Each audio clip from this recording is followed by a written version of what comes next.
if you don't know yourself, you can't control your own emotions. You're going to be reacting to everything that comes your way without understanding why you're doing that. I don't need to get angry about this because it's not something that touches me personally. It doesn't matter in the end. Whereas if you don't know who you are, I think you gotta have a dream. The School of Greatness. Really? Yeah. Please welcome Lewis Howes. What can people do to start the process of gaining inner power if they feel like they're powerless? Yeah. Well, it all starts with something very simple, which is the power over yourself. If you have no power over yourself, then you're at the whim of everything else in this world, right? Mm-hmm. So what does that mean to have power over yourself? Well, and this is a lot of what I talk about in the daily laws. It begins with something very simple, which is you have to know who you are, right?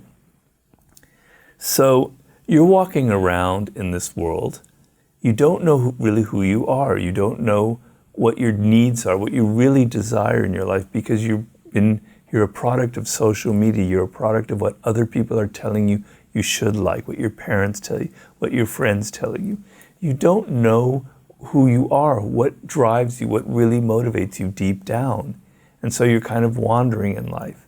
And when you're unmoored from yourself, everything else will affect you in a way that you cannot control, right? When you're what from yourself? Unmoored. What's that mean? When you don't have an anchor. Like a moor is like an anchor. Okay.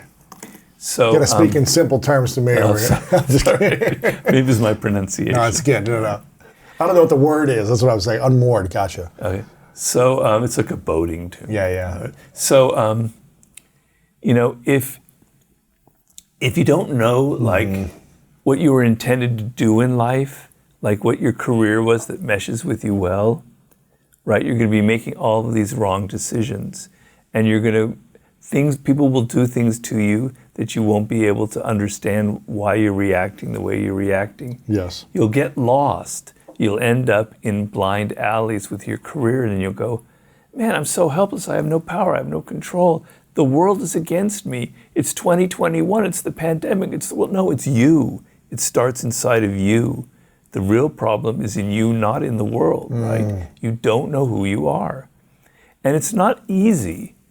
I have sympathy for people because we're so distracted. We're so much in our phones. We're so much listening to what other people are telling us is cool on Instagram, on TikTok, on Facebook, etc. We're like creatures of media. We've been programmed. We don't know really what drives us anymore. We're so tuned to what other people are telling us is what we should be interested in, right? So it's not easy. It takes some time. It takes some reflection, right? That means that you have to have the ability to step back, be alone with your thoughts, and as this book is talking about, meditate and reflect on your childhood, on who you are, on the mistakes you've made, on the wrong career paths you've taken, on the wrong relationships you've taken, and begin to construct an image of that real secret inner, the true Lewis Howes that lies buried deep within all the bullshit that people have added onto it. If you can't control yourself, if you don't know yourself, you can't control your own emotions. You're going to be reacting to everything that comes your way without understanding why you're doing that. So when you know yourself, I don't need to get angry about this because it's not something that touches me personally. It doesn't matter in the end. Whereas if you don't know who you are, everything affects you personally, and you're getting grumpy and insecure and bitter and resentful. You have to start with yourself. It goes back to the ancient Greeks and the Oracle of Delphi. Know thyself. Right. What is the source of our inner power that we maybe aren't even aware of? Very simple. What makes you an individual? What makes you different? Your uniqueness. That's what the first month in the Daily Laws is about, the month of January. So if you look at people who are successful, you look at a Lewis Howes, or you look at a Steve Jobs or Elon Musk or whomever, you say to yourself, there's nobody else like them on the planet. You may hate Elon Musk. You may think he's an egocentric maniac. But you can't tell me there's another person with those with that kind of guts, Right. with that kind of confidence, and with that kind of vision, right? Okay? Because he's one of a kind, right? And you're going around trying to imitate other people, trying to do what you think other people are doing. You're running away from your source of power. What makes you unique, what makes you even weird, what you may even be afraid of because it's so different from other people, is your source of power. It's what Really? makes you a Superman or woman or whatever. Yes. So I don't want to talk about myself too much because who's interested in that? But, I write books that nobody else has the same kind of structure or the same kind of approach. That is my source of power. And very early on, it was threatened. I wrote the 48 Laws of Power. We finished it in 1998. The publisher had already purchased it, but they came back and they go, Robert, this book's a little weird. Yes. The structure, the things on the side. We want you to change it. We want you to make it more like other books out there. And me and my partner, the guy who packaged it, he backed me up and we said, no, we'll walk away from the deal. We'll find someone else. Because we knew that being different was the key to making this book a success. It could very easily fail. It could have bombed, but it would have failed in the right way, which is being yourself, doing something different, standing out and not being afraid of what makes you unique. And how old were you then when you launched that book? 98, I was 39 when it came out. 39. Did you have a lot of success prior that would have shown this would have been a success? Nope. So you weren't some big shot writer that was Absolutely getting not. awards and other things? I was the very opposite of that. You were the opposite? Yeah. Well, I mean, very simply, quickly, I graduated college. I wandered around Europe kind of trying to write the great American novel. I lived in Paris. I lived in Spain. I lived in London. Had all kinds of seductions. I had a great life, a lot of fun. Then I come back to New York. It's time to get serious. Yes. I get into journalism. I kind of started off successfully. I worked at Esquire. But then I didn't really like journalism and it kind of wasn't working. And then after 4 years, I go, this isn't right for me. Go back to Europe. I wander around. I try to write another novel. Fail again.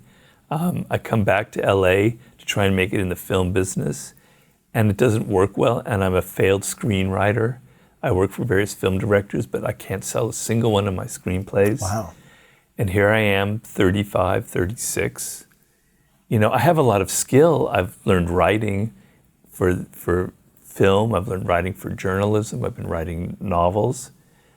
I have skill. I have discipline. I have research ability, but I have nothing to show for it. Right. Absolutely nothing. I was a nobody. And this man whom I met, who, I've told the story many times, I pitched the idea of the 48 Laws of Power. He thought it was great, but there's a big difference between pitching something and making it happen. But because I had been so disciplined and I'd been writing all this time, I could actually meet his expectations and write a proposal that would get him excited. But I had nothing to back up to answer your question, I had nothing to back up my confidence Right. that this book would be good. Just simply having a sense it's a book about power. And I understood instinctively that power is about kind of going your own way. Enter action with boldness. That's going to be one of my chapters. Then I'm going to be all weak and timid about my book and how it has to be like other books, that I'm a hypocrite. So I was bold, we were bold, and it turned out well. So you were 39 when the book came out. I'm pretty much 40 years old with nothing to show for your life, except for lots of experience, but not a bunch of success or accomplishments. No success, no accomplishments. My parents were starting to give up on me. So you turned 40, and the book really didn't take off right away, right? Didn't it take some time for it to kind of... It did well. I mean, it got attention. We got a lot of press for it. It kind of stirred, because it's a weird book, kind of stirred up some interest. And it was selling, but it's selling much more now than it did back then. Really? Yeah. 20-something years later. Oh man, like during the pandemic, the sales have skyrocketed. No way. Yeah, That's crazy. yeah. So how did you have confidence to claim your inner power after years and years of trying things and not working out the way you wanted, kind of trying something else, how did you stay consistent with your inner power and not lose sight of at least trying new things?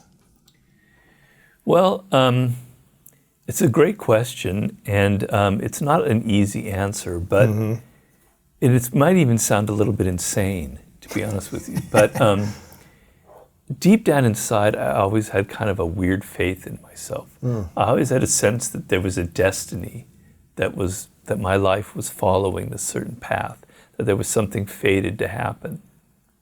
Maybe it was a little bit grandiose. Maybe it was kind of overconfidence, because it would swing up and down. I would go from confidence to the deepest depression. But deep down inside, I never gave up, because I knew I had something in me.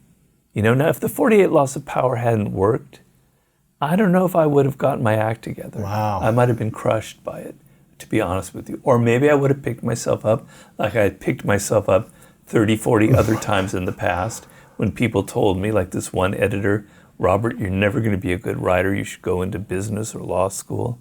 You know, I've been crushed several times, and I picked myself up. But, you know, I don't know if that might have been the nail in my coffin, literally, at that point. But I had a voice inside of me saying, you can write. I know you can write. I've seen you write, Robert. I've seen you write great things. You've never put it together. You never made it consistent. But you have a voice. And that the inner voice of mine might have gotten smaller and smaller and smaller. It's like I can barely hear it, but it never left me. How does someone give themselves more power when they feel defeated? Well, we're circling back to the original thing, you know? So if you know that you were destined for something, that you were fated for something, that you have a sense that your life had a meaning, a purpose, then you can withstand the traumas, the setbacks, the difficulties, the bullshit, criticism, and all the other things, right? So in Mastery, I talk about a very simple fact. When you were born, you have this DNA that will never be replicated in the history of the universe. Crazy. There will never be another person with your exact makeup, Lewis Howes. And on top of that, no one will ever have your exact parents and your upbringing and your early life. So there's only one of you that's ever existed, right? And that there's a reason for that. There's a purpose behind it. And the purpose behind it is our culture, the same thing as in nature, thrives by the diversity, the people coming into it with different angles, different perceptions, different ideas. That's what makes a culture creative, etc. It's why the Renaissance was so great, all right? So it is a purpose for you being who you are, right? Yes. And it may not be that you were destined to be Napoleon or a president or whatever, but there is some kind of greatness in you waiting to come out. And it could be just on the level of working with your hands. Working with your hands is a great skill. To be a master carpenter, to be a master builder with wood or whatever, that is a form of greatness. Absolutely. You were destined to do something like that, and it was like a seed was planted at your birth. But if you don't know what that is, then you can't find your way back to it. And if you're 24 and you're in my position, and that man who's having his third martini says, Robert, you're never going to be a great writer, go to business school, I would have gone to business school. I wouldn't be here talking to you. But I kind of sensed deep down inside that I was destined for something else, right? I talk to a lot of people, particularly in the podcast world, people who began other careers. They went into law, they went into something else. They weren't happy, right?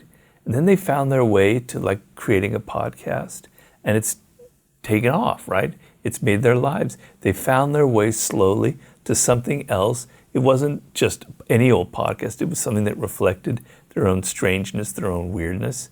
But they have discovered something that they were destined to do that makes them different, right? Yes. Because there are a million other people who can do the same thing out there in this world. But there's only one person like you, born with your own strangeness, your own inclinations, you know? Absolutely. There's that Jimi Hendrix song, I don't quote him often, but he says, I'm gonna wave my freak flag high, right? You wanna wave your freak flag high. You're a freak, you're weird, you're different, but embrace it. That's your source of power. And when people criticize you and you have setbacks, you'll land back on your feet if you know that. You'll have moments of doubt and depression like I did, but you'll eventually land back on your feet. Do you think it's possible to accomplish your goals and achieve great things and be a success in whatever the definition is for you without going through multiple failures? Do you think it's possible to just be, just finish school and now the first thing I do, it's just going to work out and everything just works? Is that possible? I'd say no. No. Yeah. Because it's just not how life goes, you know? I mean, think of like the greatest athletes in the world, people who are at the top 0.1% of the top of their profession. They're failing all the time. Yeah. They're not winning championships every year, right? Their careers go up and down, up. Everybody who's successful, you will see ups and downs. We venerate Steve Jobs as perhaps the greatest tech entrepreneur. He went through an incredibly dark period. After he founded the company, he got fired from Macintosh. He founded Next, which was a failure. He was as depressed as I was in the mid-90s. He didn't know what was going on. Then he got his career resurrected with Apple on a second go. He had a career that went like that, you know. I mean, you can take any name and you can find the same kind of trajectory. Right. And it's because through failure, you develop some toughness, some inner toughness, right? You develop a thick skin. You're able to take it, right? Life involves adversity. And if you've only had everything good, the first time something happens that you don't expect, you're just gonna wilt. So I don't care who you are, there's always somebody, people who are successful have always had some kind of failure or adversity. Otherwise, they wouldn't be able to stay on, Right. to rebound. A lot of people are afraid to create something because they don't want to fail. They're afraid to start, launch, create, whatever it might be, post, because they don't want to fail. What do you think is worse than failure? If failure is actually a good thing for a lot of people to help them learn and grow, what is worse than failing? Not trying. Yeah. So, you know, if you fail and, you know, people are laughing at you, et cetera, and you feel kind of, you know, vulnerable to criticism, et cetera, you take that moment and you learn from it. You learn what you did wrong, right? You learn what didn't work. And then you grow from that, and then the second thing that you create is going to be powerful, and it's going to be successful. I'm sorry, I forgot your question. What is worse than failing? If you never try, you're never going to learn, right? And a lot of people don't try because they're afraid of that very thing, of actually failing. They'll disguise it as, I'm not ready. I didn't go to the right school. I don't have funding. My daddy isn't rich. You know, people aren't helping me. There's a pandemic. It's bad out there, et cetera. No. So you're just blaming the fact that you're afraid of failure, right? You're finding excuses. Actually, the pandemic is it's a terrible, terrible thing. Don't get me wrong. It's 650,000 people have died. It's insane. But business-wise, it's an incredible opportunity for you. There is so much change going on that if you're young and you're smart and you've got some skill, you create something incredibly brilliant and find your own niche. So stop whining and stop blaming other forces and try. Even before you're ready, start that business, try something and learn from it, you know. Yes. I tried many things and I failed many, many, many, many times before I wrote the 48 Laws of Power, you know. And it taught me a lot about myself. And then I did the 50th Law with 50 Cent. And the first version of the book that we turned in, the publishers didn't really like it. It was my first real failure as a successful writer. It made me go, well, Robert, maybe you're losing a little bit. And then I kind of heard why they didn't like it. It hurt, but I understood. It was a failure, but no one ever will see it. And then I go, okay, I need to make this book more kind of a certain style that I've done before. All right, I'm going to not complain, and I'm going to produce this book in the 8 months that they gave me to redo the whole thing. And I learned from it something that I will never forget about why that book failed, and I've never repeated that mistake again. So you have to learn from your mistakes, and you have to be willing to fail. Otherwise, you're never going to develop that kind of thick skin that the world requires. What's the conversations we should be having with ourselves more to set ourselves up on the path of accomplishing, achieving, and feeling better about who we are and our uniqueness in the world? Well, one conversation you should be having is very simple. Life is shorter than you think. Okay, you're 25 and you're thinking, wow, I've got 10 years to figure it all out. I've got all these vistas of time. I'm young, I'm healthy, etc. You don't have nearly as much time as you think you do. It goes very fast. Really? So you need a sense of urgency and energy. Like, by the time I'm 30, I'm going to have to try and start that business. I'm going to have to do something. I don't have as much time as I think I have, right? And you have to develop some fire inside of you. You have to say, a lot of times people don't give you deadlines in this world, right? So you could spend your whole 20s and 30s never producing the thing that you dreamed of because no one's pushed you. No one said, you better do this by the time you're 35 or we're throwing you out of the house or we're whatever. There are no consequences for procrastinating.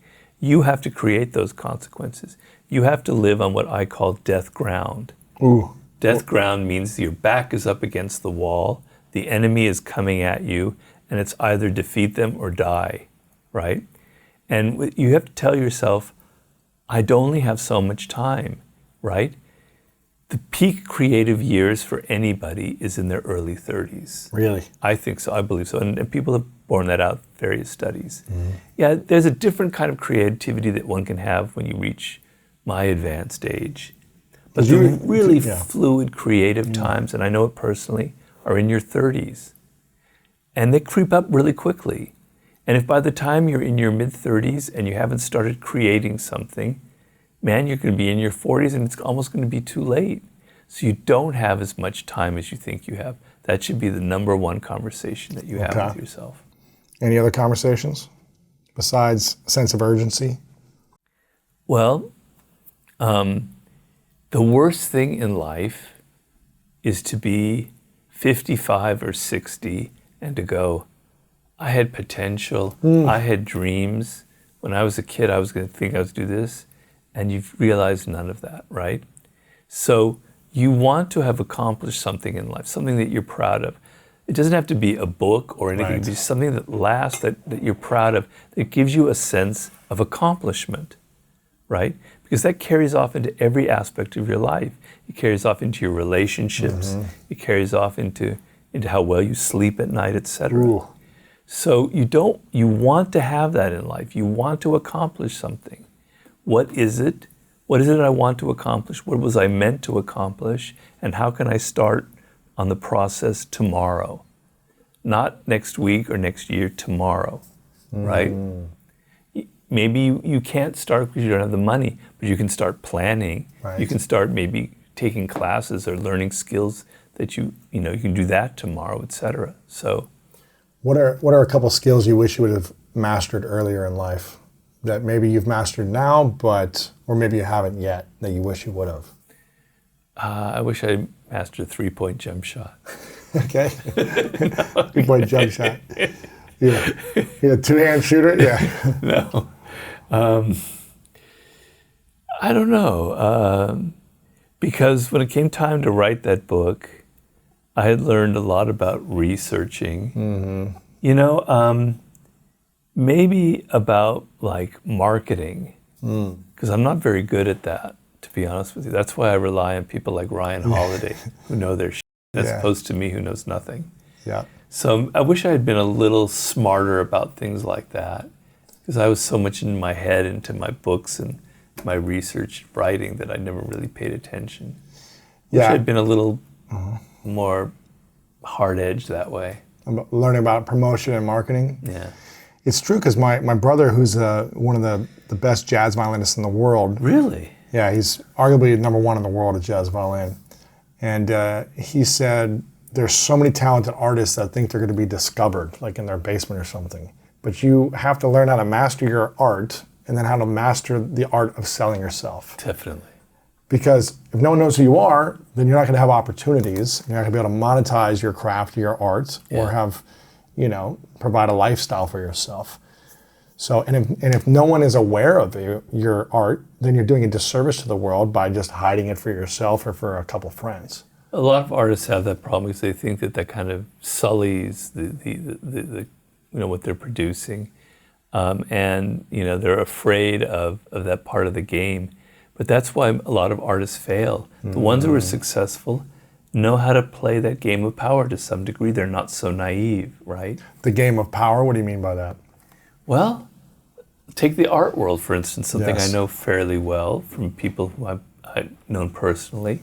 It's a cutthroat industry, right? The number of kids who go to art school is like hundreds of thousands in the United States. The number of artists who can make a living, you can count them on two hands, right? Okay, so what's going on here? Well, it's that it's really, really difficult to make it. And who are these people who make it? They've gotten tough, and they've learned how to market themselves. They've learned how to promote. They learned what sells right now, and they've mastered that aspect of the game. Here in Los Angeles, every other person is an actor or a screenwriter wannabe, right? And they think they've got all the talent in the world, but they're not disciplined. They don't take a day-to-day approach, and they don't know how to sell themselves. I mean, I deal with that all the time. I've dealt consulting with actors who don't know, like in just the audition aspect, they don't know how to present themselves and sell their skills. They think just their natural ability is enough, but it's not. So what skill is that? The art of selling yourself, marketing? Is that just communication skills? Is that understanding human nature and how people think and building them up? Like, what would you say that would be? It's the whole Everything. sandwich there. Yeah. It's like, it's all of your books combined. yes, it is, I'm afraid. Seduction, power, mastery, all these things. Yeah. So you have to understand the power game to some degree. You have to understand that there are people who control your business, your industries. They have more power than others. They have egos. They're insecure. If you don't know how to appeal to them, if you don't know how to appeal to their self-interest, they're not going to finance you. They're not going to help you. You have to understand the political game. You have to be able to play to what's going to please them. You have to be able to get rid of your ego sometimes and do things that maybe aren't exactly what you want to do, but is the right career move.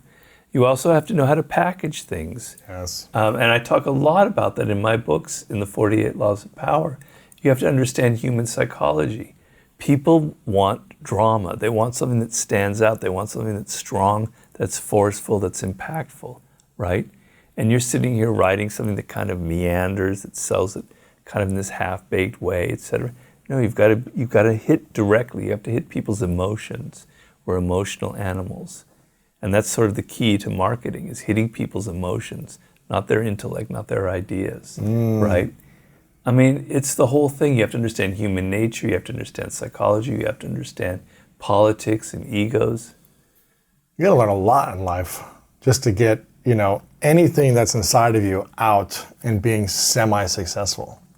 Yeah. It's not the craft itself, it's everything else around the craft. Unfortunately, because, Steve Jobs and Wozniak, forget his first name. Yeah, Steve Wozniak. Wozniak was by far the more brilliant person.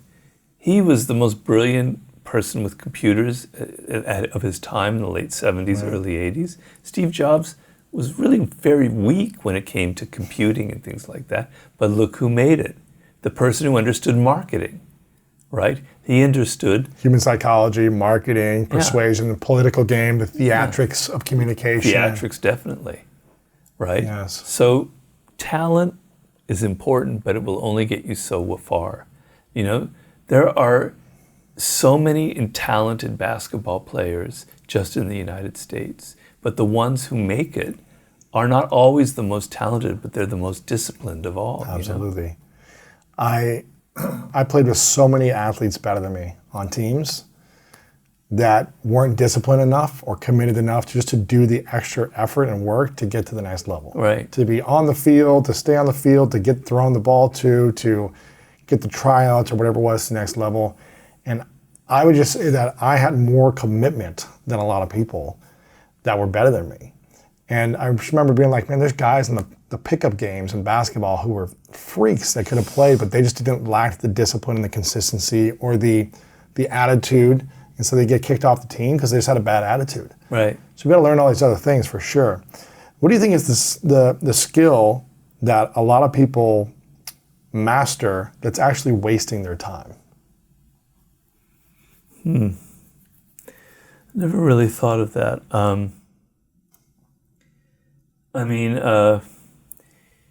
You can try too many things in life. You can try to learn too many things, right? And never master one of them, right? So the temptation in our culture is, with all the access to information, all the things going on in the media, to think that I'm going to start picking up the guitar now, and then I'm also going to learn this, and I'm going to learn that.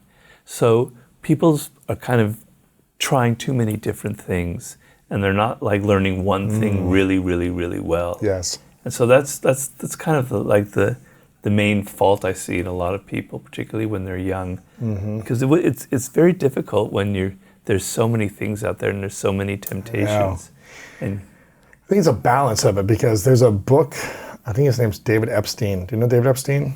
He wrote a book called Sports Gene, I think it was called, but he also wrote a book called Range, which talks about all these successful people who actually had a range of skills that later in life, I think I mentioned this before with you, like you had a range of all these skills that maybe you did okay at, but didn't really optimize fully and succeed at, but the range of skills you had created these weird books. Yeah. I mean, these weird, powerful books that were different at the time, that were unique, and if you didn't have that range of trying all these things, maybe you wouldn't have created this unique product at the end. I agree with it, but I there's a little element that I would twist there. Right. So, for instance, I had learned researching skills when I worked in Hollywood and in journalism, and that's actually a skill. Yes. You know, I learned how to work libraries like you had no idea how to work a library, right? And I had done it for years. Oh man, that's a lot of time and energy. Yeah. Well, that wasn't like just kind of a semi-skill that I possessed. That was a real skill. Yes. Right? And the journalism that I had learned was, 4 or 5 years of writing under a deadline, making things concise and dramatic. I wasn't wildly successful, but I could say it was a skill. So when I combined everything, and then my knowledge of history, etc., there was definitely a range, and at that range, I totally agree with that writer. Yes. But if they were kind of mediocre skills, I don't know how it would have all fallen into place, So it was all within the ability of writing and researching. It wasn't like, I'm going to do all these other things that aren't associated with writing. Exactly. Gotcha. Yeah, and for mastery, I interviewed Paul Graham, because I agree with that idea, and I advocated learning 4 or 5 skills and then combining them in a unique way. But he was like, he's one of the most successful tech entrepreneurs of our time. He started... He went to college and learned hack computer skills. He was going to go into AI early on. Didn't like it, didn't like the politics. He dropped out and he went to Italy to study painting, right? And he studied painting for several years and became really good at it and really good at design, etc. Then he came back to New York and he heard an ad on the radio for Netscape and how the future of the internet was selling products on the internet, which no one had ever done before. And he goes, maybe I could take my design skills and my knowledge of computers and create something that would be very aesthetically pleasing and very easy to navigate, and would be and it ended up being the first kind of online store that Yahoo bought, and on and on. But he was really good at those two things, Steve Jobs was really great at at the design element of technology and so forth. So I'd be a little wary of telling people that you can kind of learn 4 or 5 things kind of middling. Right. Because the main thing you want, the main thing that'll get you ahead in life is your level of enthusiasm and excitement. Over anything else? Yeah, your love of something. So you have to kind of learn and be energized and really excited by it. And if you're just kind of piddling around trying different things, you won't bring that kind of... A friend of mine years ago, probably 18 years ago, told me that the world makes room for passionate people. And there's a quote by the coach of the Green Bay Packers. What's his name? Vince Lombardi. Yes, that if you're not icon. If you're not fired up with enthusiasm, you'll be fired with enthusiasm. Something like that, it. right? I'm paraphrasing, but if you're not fired up with enthusiasm, then you'll be kicked off the team. Yeah. Because we need people here who are excited and passionate about what they're doing. Right. Otherwise, what are we doing here? Right. And we're going to lose if you're not fired up with enthusiasm. So I think that's probably one of the greatest skills, is having the energy to have enthusiasm about what you're doing. Right. To get yourself the opportunities over than the mastery of itself with a negative attitude. Right. I would say. Yeah. It's no fun having someone on your team who's really good at something, but just mean and nasty and dragging and not on time and whatever. You're just like, Yeah. it doesn't matter how talented you are. Right. It's the other skills that come along with it. Right. What if someone's struggling to accomplish their goals? We've talked about fear a little bit. You know, it's been holding people back from trying and getting out there. But what if they've got their goals, they've got the stuff, they're willing to go after it, but they're struggling accomplishing goals? Did you have any strategies or tactics to setting up your life in a way to accomplish goals more? Yeah, I mean, so I call it kind of a ladder of descending goals. I think that's one of the entries in that book. Okay. So what you want is a mix of things, because a lot of success in life is creating this kind of balance. So you want an overall goal for yourself. Let's say you want to accomplish this business that you want to start, right? But you're not able to get there. You're not able to make the bridge to it, okay? So you say, this is my long-term goal. And then you build a ladder of descending goals of small things to get there. And within it, so let's say your goal is 5 years, you're going to start the business. Then within that, you've got months and you've got weeks and you've got days, and you're building small goals that you can reach and that are reachable. So I want to start my business. It's really hard out there. There's one thing that I don't think I'm good at. All right, well, tomorrow I'm going to start learning this new skill. I'm going to go to school. I'm going to read this book, right? Give yourself a goal that you can reach in a week, right? Or in 2 weeks. Yes. So that what's killing you is you're thinking too long term and you can't get there, and it's kind of making it seem like it's impossible. It's killing your spirit, right? You're too ambitious. You're thinking too far ahead. You need smaller, reachable goals, right? So your great business, your great book, your great podcast has other little steps you have to take to get there. Create a step you can reach in a month, a week, or whatever, and reach it. Don't make it too difficult, but don't make it too easy. I always tell people to make it a little bit above what you think you can do, and you'll get there. But if you give yourself a goal in a month that is a step towards creating this larger thing, and you reach it, you'll have a sense of pride and accomplishment. You did something, right? Yes. You got part of the way there. And you know, like with determination, you can, you're on your way, and you can do that again, and you can make another smaller goal.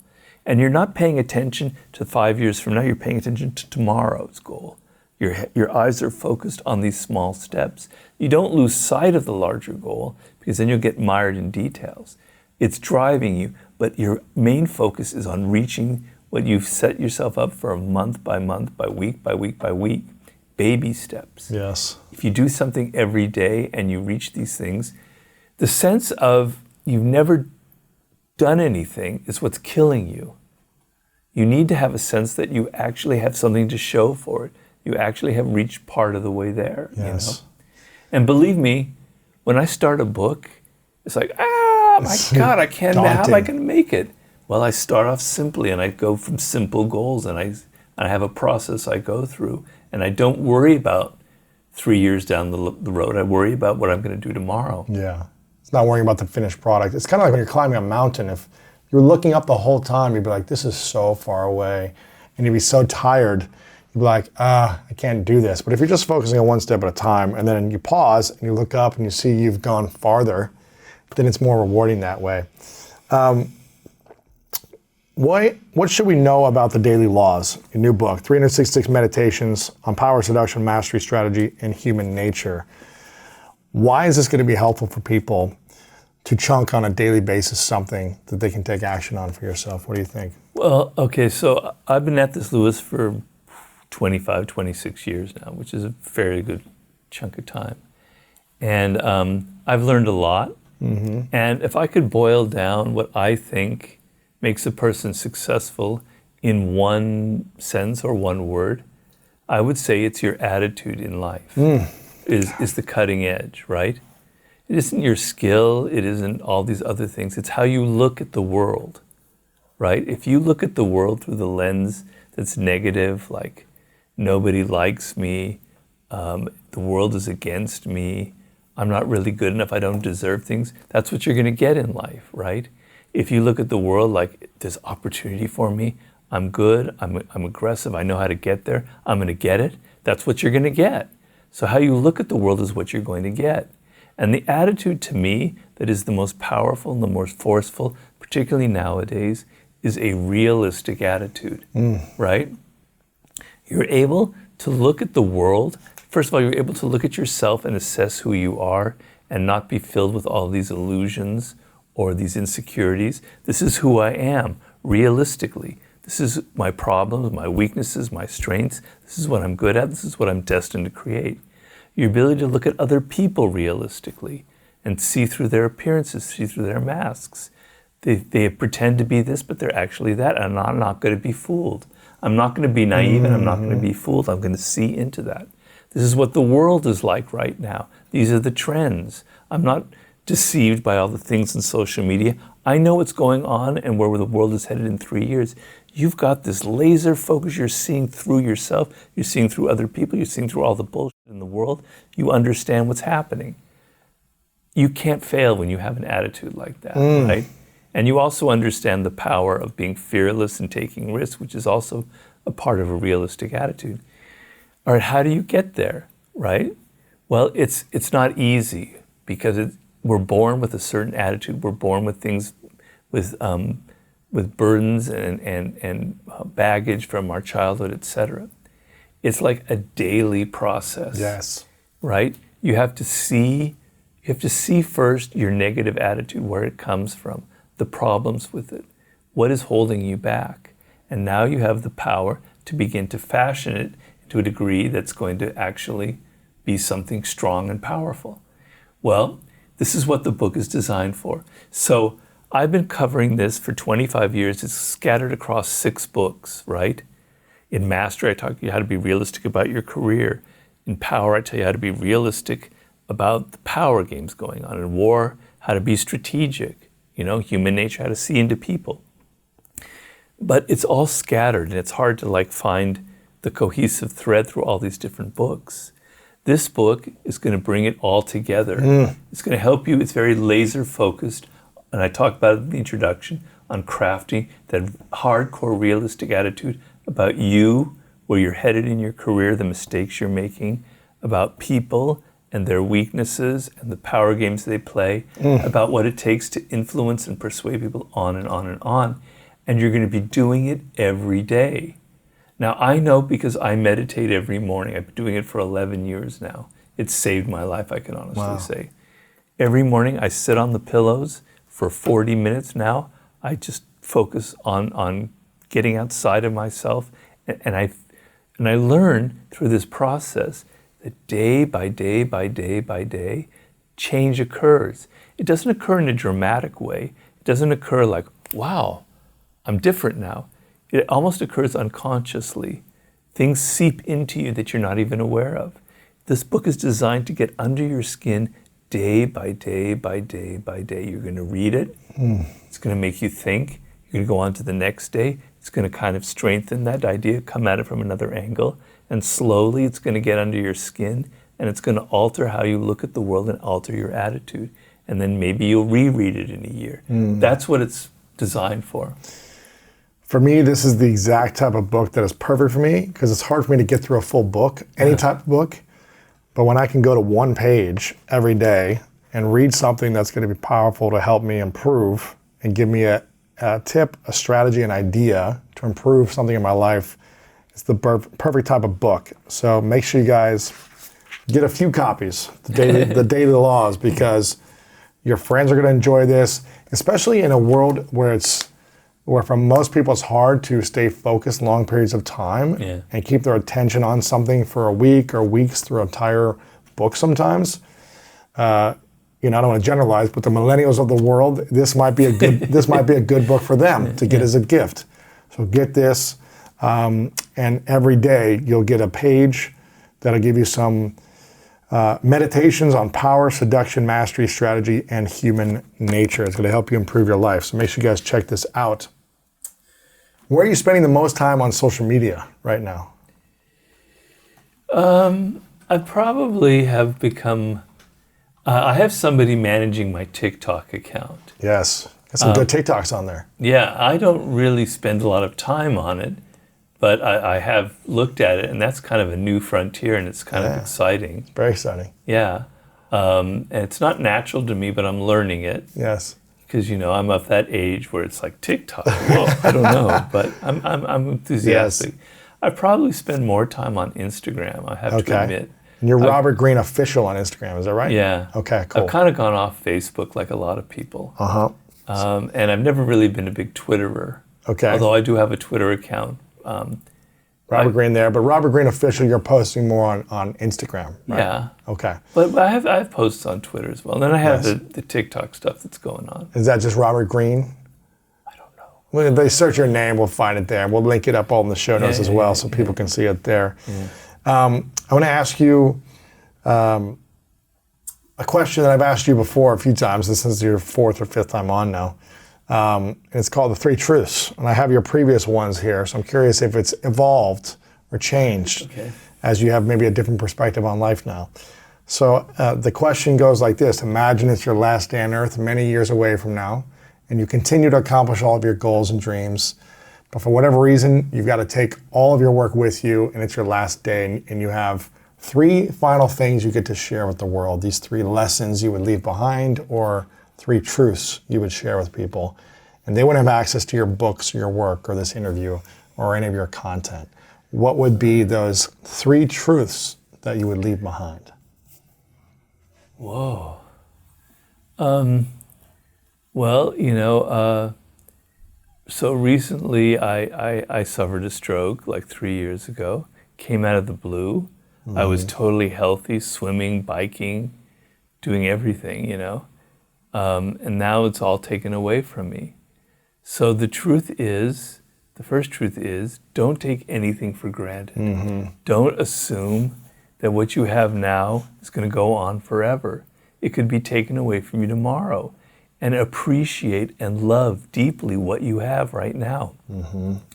It is an insane gift to be young. I wish I could go back to being young again, because that was the most fun time in my life, right? You're in your 20s, you're healthy, you're exciting, you're seducing, you're just having lots of fun.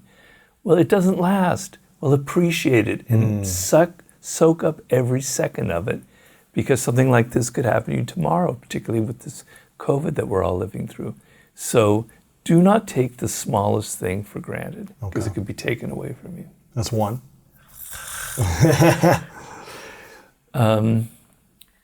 Well, do not be afraid to face your own kind of weaknesses, right? And I'm speaking from experience, because you're asking me like what's happened recently, And I've had to come to terms with my own limitations, because I thought that I could do anything, right? And it's not just the physical limitation, it's the mental limitations. It's the frustrations that I have. It's the anger with myself. It's like, why can't I, is there something wrong with me that in my physical therapy I'm not able to strengthen my left arm, etc.?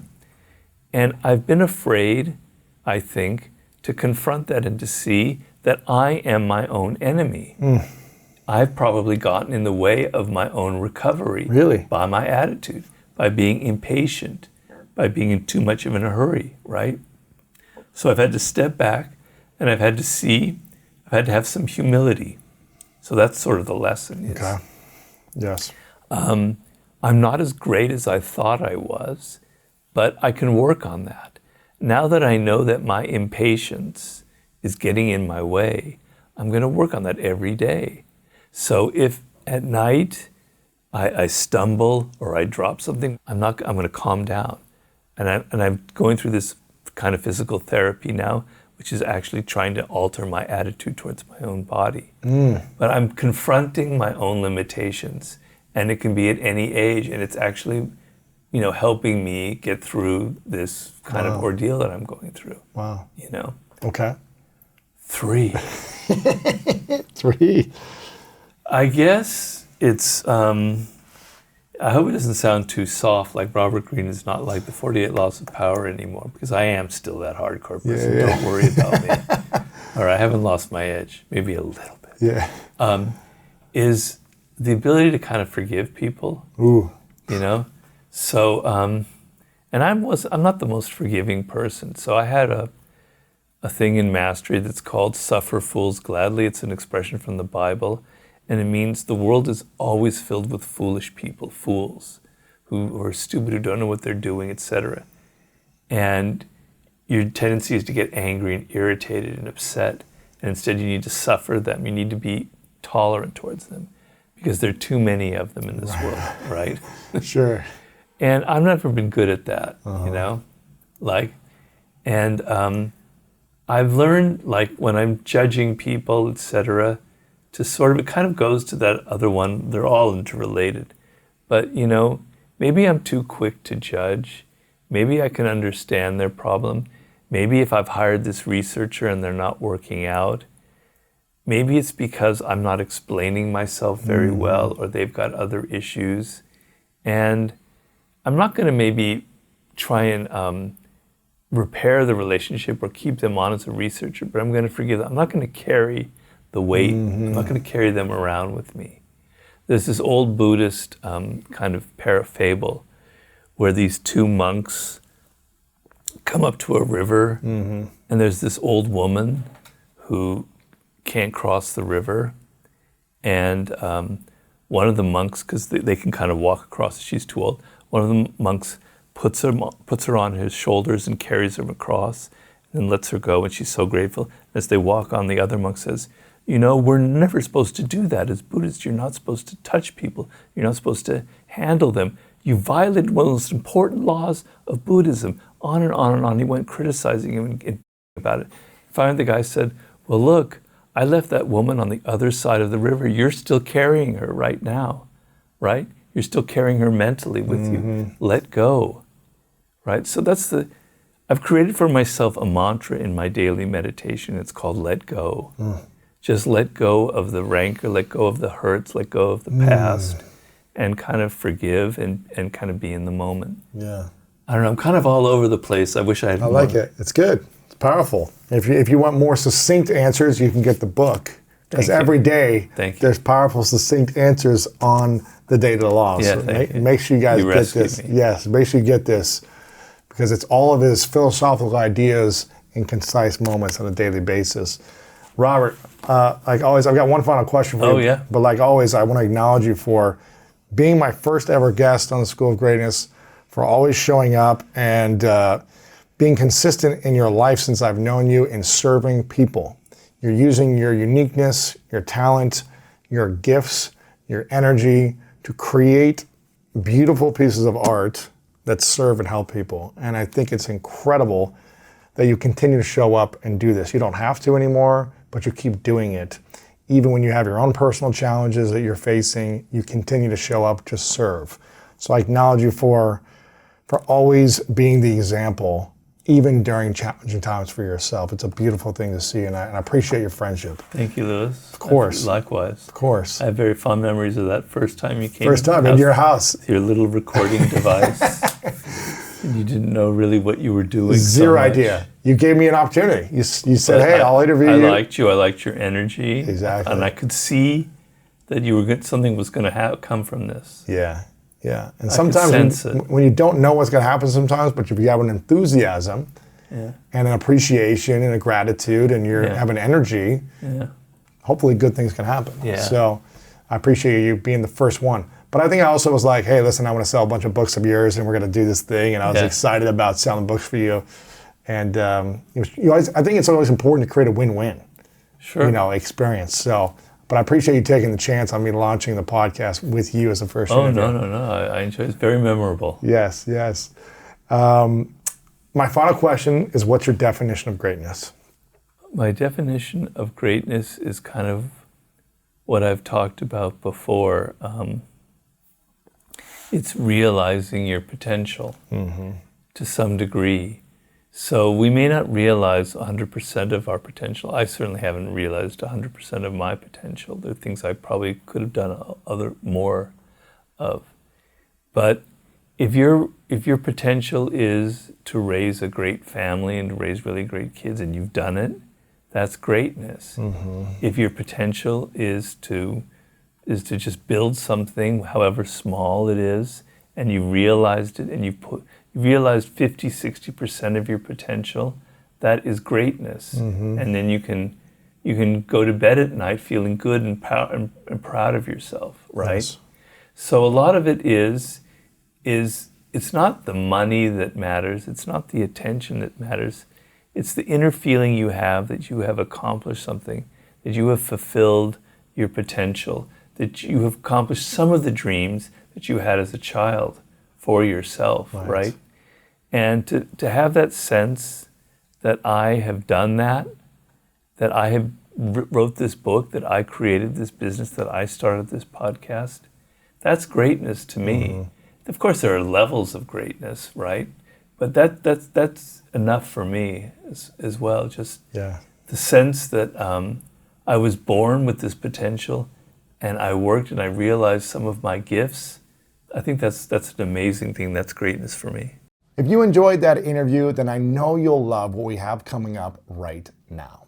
What do you think is the greatest skill or a couple skills that any 20 to 30-year-old, kind of in their 20s, should be learning how to master today, from the skills of psychology, the skills of human nature, the skills of understanding people? Which skill should that be to focus on? The best thing is to be able to get inside the minds of other people. Ooh, there we go. If you develop that skill, the sky's the limit. Nothing will ever stop you, because people are like a mystery. They wear a mask, and you don't have any idea what they're thinking. And I have this metaphor in Human Nature, which I never wrote, but imagine a device was created in which some app that you can know the thoughts and feelings of the other person. Do you know the power you would have? Wow. It'd be insane. Okay, I can't give you such an app. I can't invent that. But you can develop half of that power by becoming someone of insane empathy. And it's not easy, and not everybody's born the same way, but it begins with one very simple step. And that is, normally you go around more interested in your own thoughts and ideas. You're thinking about your boss, you're thinking about your girlfriend or boyfriend, you're thinking about this person who said this, that, or the other, and you're locked in your head, and it's like a record, like in the old vinyl days, going around and round and round, the same grooves, right? And even when you're sitting there talking with someone on a date or something, you're thinking about yourself, you're still in there, right? Because you find yourself more interesting than the other person. And it's very human, and I'm not judging it, but inevitably you think your own dramas, your own ideas, your own problems are essentially more interesting than the other person. So if that's your starting position, you're naturally going to be more absorbed in yourself. You need to switch it around, and you need to tell yourself, the other person is more interesting than me. Their life, their thoughts, their ideas it's like an undiscovered world. It's like going to Tahiti or something and visiting another culture. They have experiences you've never had. They have a world that's not your world. It's fascinating. Why do people love movies? They love movies because they get to go inside other people's characters. Yeah. And they get to vicariously live in them. It's voyeurism. You can have that in everyday life if you switch that thing where you're more interested in other people. And so when you listen to them, you're not listening with the idea of, do they like me? Are they thinking about me? What does it have to do with me? I'm sorry using that voice, but it's just you know, blah, blah, blah, blah, blah, kind of a whiny voice. What's it about me, me, me, me? Thinking, just in a Zen way, absorb yourself in their words and their energy and think about what they're saying. What's the subtext behind them? What's the body language revealing? What is it that motivates them? What is their inner life like? I can't get inside Lewis Howe's thoughts. It's impossible. But I can get inside your moods and emotions because we humans are very susceptible to the moods of other people. We can feel them. So I can start to, if I'm open enough, I can understand the tone in your voice. I can understand the subtext of what you're saying, and I can pick up the emotion behind it and what you're intending. And once I do that, well, then if someone says something, I don't have to take it personally because now I understand that it probably comes from other things that have nothing to do with me. Yeah. Or I want to persuade them to help me on a project. Well, now I know what their world is like, what their spirit is, what their problems are. I'm going to mold what I'm saying to get them interested in my idea.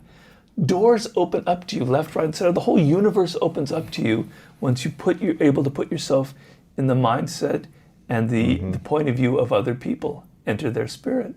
That's the single greatest step you can have. So you're about to start your first job and you're all insecure and you're all worried about you and what people think about you. Try and make, it's not easy, it's not natural. Try and make that switch and don't think about yourself and try and figure out what is your boss like? What is he or she? What is motivating them? What are their insecurities? What are their doubts? What is this person feeling? And suddenly you're going to navigate this social environment in a much different level. I love this. This is powerful, I think. So to get in the minds of other people would be the greatest skill. By far. And the way to do that, I'm hearing you say, is through empathy, through asking interesting questions, through listening. No, it's taking this one step, which is other people are more interesting than me. I love going to see movies. That other person is like Hannibal Lecter. I'm sorry, that's not a good choice. Sure. Could be, but, or they're like this other character in some other movie. I don't know, choose whichever one you want, right? They're fast. Beetlejuice. There you go. Okay. Wow, that was a long time ago. Yeah. Yeah, I remember that Just thinking movie. of a fascinating character. They're like that. They have stories. They have drama, right? Their childhood was probably weird. They come from a culture, from a city, from a background that's not your city or background, and to try and understand it. Now, some people are harder to do that with than others. There are people out there who are like just total assholes, and you don't really want to have to get into their world, right? You feel like you're getting yourself taking a shower of mud or something, or excrement or whatever. You don't want to get into their world. But even then, it pays. If you've got a psychotic boss, it pays to get inside their mind so that you don't take things personally, so you can understand where they come from. So even with horrible people, being able to understand who they are will prevent you from taking everything personally. So having the understanding that other people are more interesting than me, having that framework in your mind allows you to look at them differently. Or as interesting. Or But as they have interesting. stories to tell. They have a life that's fascinating. They're like a character in a movie. I want to understand it. And asking questions allows you to understand it. You have to be careful with questions, because if you're so obvious, if you're going, Tell me about this. Tell me- Yeah. Yeah, so did you love your mother? Did your father? They're like, yeah, why are you asking me this? Yeah. Yeah. So how do we get to know them without being intrusive? Well, it's an art. So, people love to talk about their childhood, right? And their successes and yeah. Yeah, but I found like childhood is the main thing. Everyone has this kind of emotional attachment to their experiences as a child, to where they grew up, to their parents, to their family, to their earliest friends. It's got all sorts of emotions surrounding it that are very potent Yeah. and uncontrollable. So a very kind of slip-in question about someone's childhood, and then asking a few leading questions and letting them do the talking. So if you're peppering them with questions, you look like a lawyer or someone who's... Or someone like me who just interviews people for a living. Right. So you want them to do 90% of the time. You can't 90% that it's obvious what you're doing. 80% or people love to talk, right? If they do 70% of the talking, they're not even aware that they're doing that, but you're letting them talk, you're letting them be the star. But you find a foothold into what excites them, and you get them to talk and open up about their childhood, and then occasionally a question, and then occasionally you go into your own life to sort of show, oh yeah, you had that, I had something very kind of similar. Mirroring people is a slightly manipulative trick. I don't doubt that, and I talk about that in Seduction, but it's very powerful. They start telling you things about their childhood that are powerful, and you go, yeah, I had something very similar, and you probably have had something similar. Yeah. That's a really potent way of connecting to people. But you've got to be subtle. It's an art to getting people to talk and open up, to finding that thing that lights their face up, that gets them excited, you know? Mm-hmm. Yeah, I think the book Influence by Cialdini, I don't know if you studied that Sure. book, but just likability allows you to, is one of his main, I think it's 7 or 8 keys of influence, but he talks about likability. And the more someone can see that they like you through mirroring or through, Yep. we have one thing in common, makes them like you more. Yep. So finding that commonality, social proof, there's a bunch of other things. I can't remember all 7 of them, but yeah, likability is one of the biggest things. It's one of the reasons why I'm just always trying to have fun and just be playful and kind of ease the moment for people so they can feel like, oh, this is relaxing and fun and playful. Well, I must admit that's why you're a good interviewer, and I know that because I've been with many bad interviewers who are kind of tense and nervous and defensive, and they're insecure, right? And they make you feel that way, and but you have an energy that kind of brings out that part of, at least for me, That's good. Yeah. that likes to yammer. How does someone not be insecure? An interviewer, someone trying to get a job when they're doing an interview with their potential boss, when you're with someone you're inspired by or higher status or in an influence position, how do you not be insecure or nervous? Okay, one simple answer. I mean, there might be exceptions, but it's pretty simple. Do your homework. Be prepared. So if you go into an interview, you're naturally nervous. But if you've prepared the shit out of it, you research that person, you know who they are, you know what the company is like, you know what the position is, why the other person was fired, what they're going to need from you, you're going to feel a lot less insecure than if you just kind of go in and wing it, right? Okay? So if you're on any kind of project, I talked in the War book about Alfred Hitchcock, the film director. And my wife is a film director. It's a nerve-wracking task. You've got an army of 80 people who are all bitchy and insecure and ego-ridden, etc. They're all secretly hoping you fail. So they can be the director, yeah. Okay, it's a nightmare, right? And Hitchcock people were astonished. He'd be on the set, he'd be falling asleep. Oh, really? Okay, yeah, go ahead. He was like Buddha. He didn't care. He was never upset or anything. People, how could that be? Directors are the most nervous, bitter people. They're so control freaks. It's because he prepared. Every detail he knew beforehand. Wow. He knew every shot that he wanted, what the clothes looked like, what the colors, how the framing would be. He storyboarded it in exact detail. And he said that by the time the film was being shot, I was bored because I knew everything how it was supposed to be. So he could be calm because he was so well prepared. So if you do your homework, it's maybe not going to get rid of all your insecurities and all your nervousness, because the degree of nervousness is okay, because you have to understand the physiology.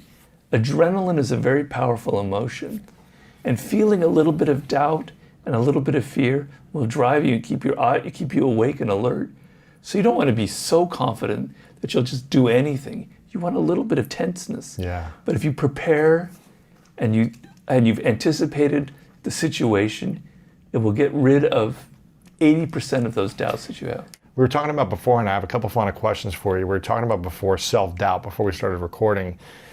And I'm curious your thoughts on doubting ourselves, and how do we train our minds or our bodies or our life so that doubt doesn't keep us from accomplishing with what we want, or keep us from trying something we want. Because I think a lot of people don't do something because they doubt themselves so much, from the fear of failure or the fear of success or people judging them. What's your thoughts on this? Well, the main thing is you have to try something, you have to do something, right? And of course, if you're full of doubt and insecurities, it's going to be very hard. And so what separates the person who is going to learn is on the way to success from somebody who won't will be that person who's 22, 23, they tries it, they do it. They take that job and they write that thing, or they do that, whatever it is, that the other person maybe wouldn't try, because they're not afraid of failing, right? So a certain level of, you can't control that, because some people are born that way. I don't know if they're born that way, but something about them in their DNA has given them that drive. Yeah. But if you don't have that drive, if you have your insecurities, understand pain is a very powerful motivating factor. But if you're 22 and you don't try something, you don't feel the pain. So why not? And then you're 23, then you're 24, you're not feeling pain. Then you're 28, you're still not feeling pain. Then you're 32, you're starting to feel a little depressed. And you're 35, man. Then you're 40, you're picking up the bottle, etc. Yeah. Okay? So understand that you're 22, that life is very difficult, and that you're down a path towards something really, really bad unless you get your act together and try that first thing. Because what happens, people have studied fear, and it's very important. And I know back in 2001, I was in Vienna, Austria, and I was in a theater. I was in the middle of this very packed audience, and there was a fire, and people were panicking and running around, and I got such a sense of claustrophobia. I was like, ah! And from then on, I couldn't get on an airplane. I couldn't get in an elevator. I was like developing major claustrophobia, right? And then I saw a therapist, and she said, you got to expose yourself. You got to go back in that elevator. So true. You got to go back into that airplane. And then you realize it's not so bad, and you'll get over it. But avoiding it, you'll never get over the fear. So take that first step. Do whatever it is that you thought you couldn't do, and don't be afraid, because that is the most important moment in your life. And then you realize it's not so bad. Okay, people are making fun of me, I failed, but they never tried anything. I at least tried it, and now I have an idea for my next one. It wasn't so bad, But if you never make that first step, I don't care, the wisdom of Solomon won't be able to help you, right? You'll always be stopping before you can.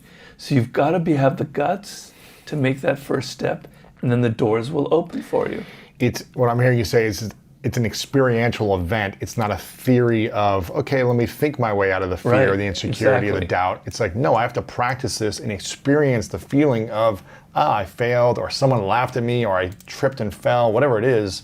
You've got to experience it. You have a good way of summarizing what I'm saying, because you said it better than I did.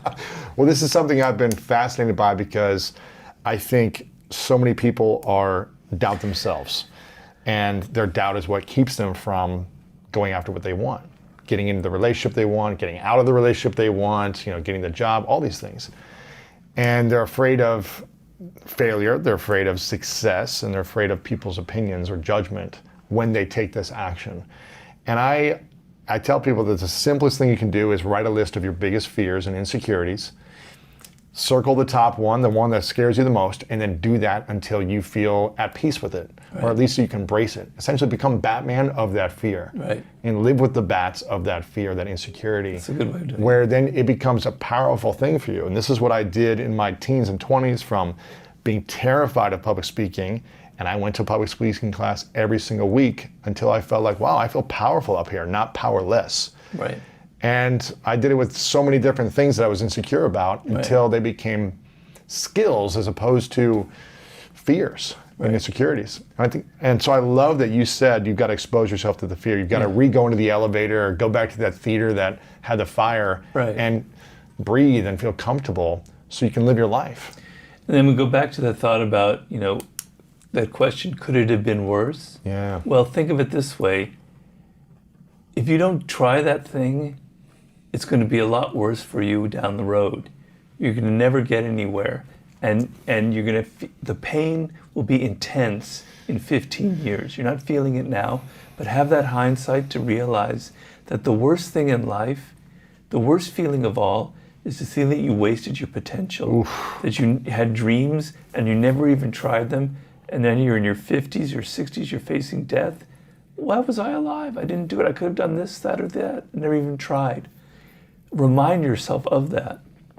You know, they used to have emperors in ancient Rome would have a slave walking by them and whispering into their ear, you're going to die, you're mortal. You might die tomorrow. You might die tomorrow. Right? And that was like a reminder of their mortality and that they had to not get so...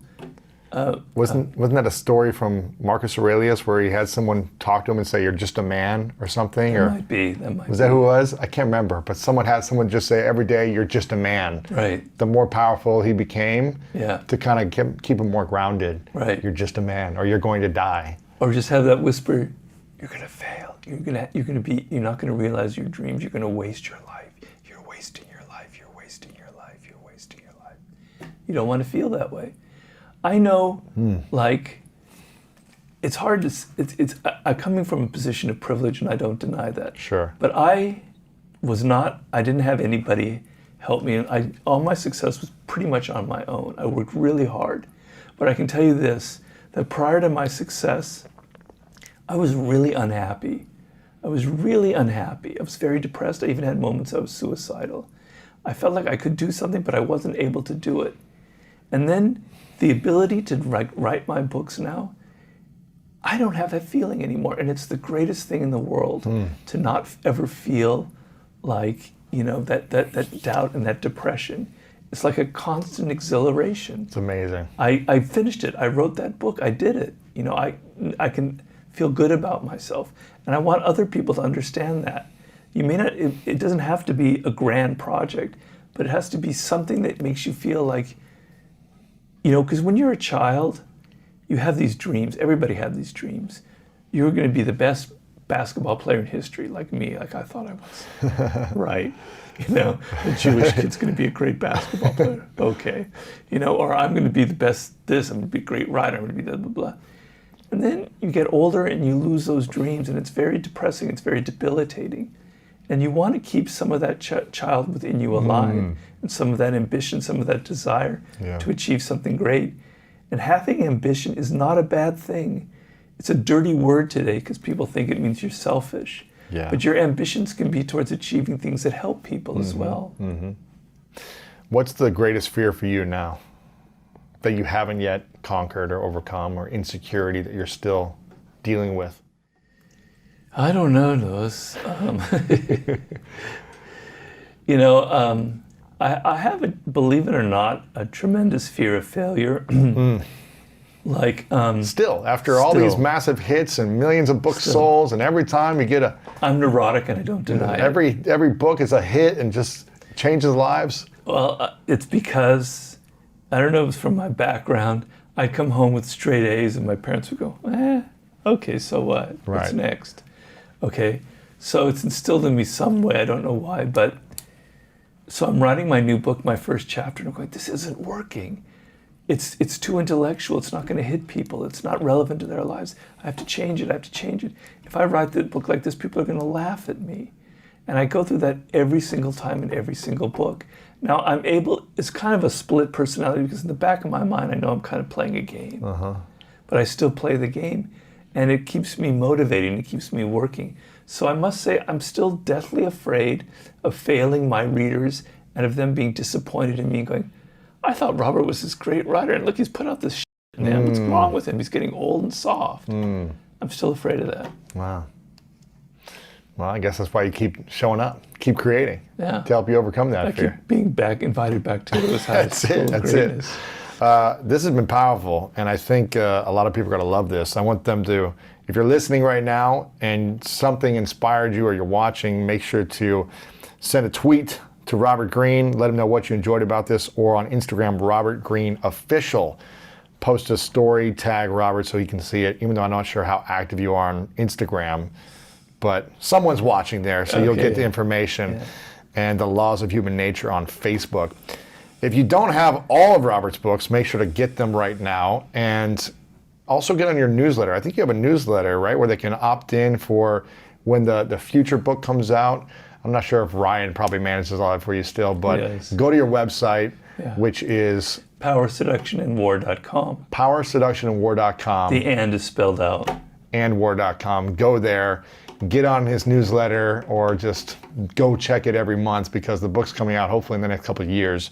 But this is going to be your best book yet. I'm already declaring it. I hope so. I'm declaring it because I know you're not going to let yourself down or people who read it down. You're that neurotic. I am that neurotic. You're that neurotic. I sure as hell am, and I don't deny it. You've got some other interviews we've had on our show. We'll link those up in the show notes if you want to hear Robert's definition of greatness and his 3 truths. You can go listen to those. Final question for you. What's the question you wish more people would ask you that they don't ask you? I don't really have, when people put you on the spot like that, you have to be like so quick-witted. And I'm kind of a slow brain. Is there anything you wish more people would have discussions about that they don't with you? Well, I don't know. I mean, I'm kind of really into the zeitgeist. I wrote a chapter about that in Human Nature, about the times that we're living through. People tend to think that I'm just interested in individuals and psychology now, but I'm also very interested in our culture and our society and how it fits into the larger scheme of history. So sometimes people don't ask me so much about that chapter and about what do you think is going on right now in the world today? Where are we? What is the moment that we're in? And how does it compare in the past?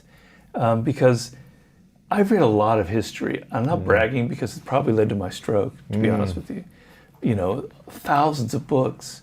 And so I have this innate sense of patterns of history, of things that repeat, of things, people go through certain crises. And so it makes me very attuned to the spirit, to the feeling in the air now. So, What do you think is going to happen in the next few years based on history in 2 minutes? The overview of what you've experienced from all the historical events to what we're facing now. Well, I think the human spirit can't deal with too much stagnation.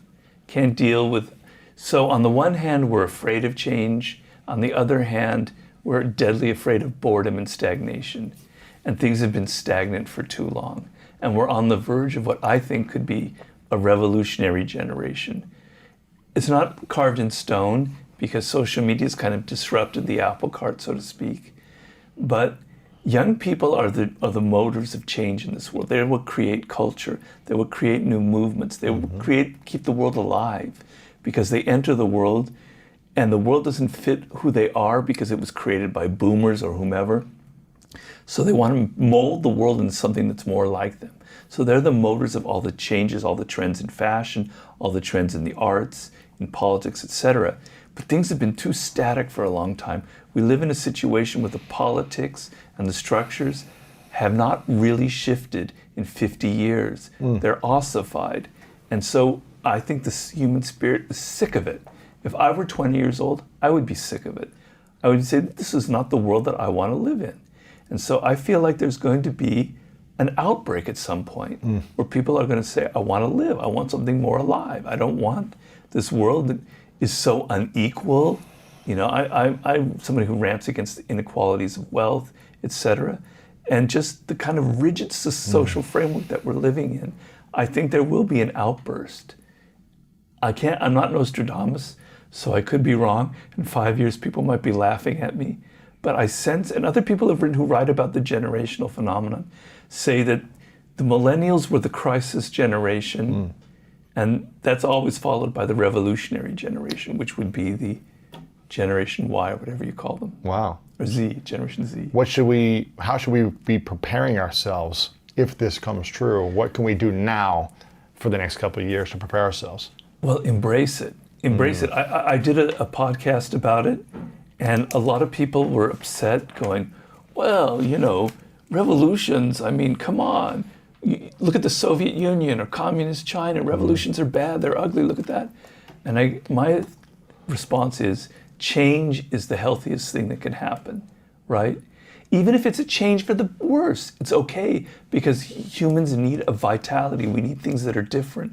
We need a different landscape, social landscape around us, right? So welcome it. Don't be a defensive little rat who's got to live in their own little hole and everything has to be the same. The world is changing. It will change without whether you like it or not. Technology will change your world whether you like it or not. Young people will change the world whether you like it or not. So it's a lot better to embrace it and feel excited about the opportunities that are coming out. Because if you look at just take it from the business point of view, it's like a hurricane happened.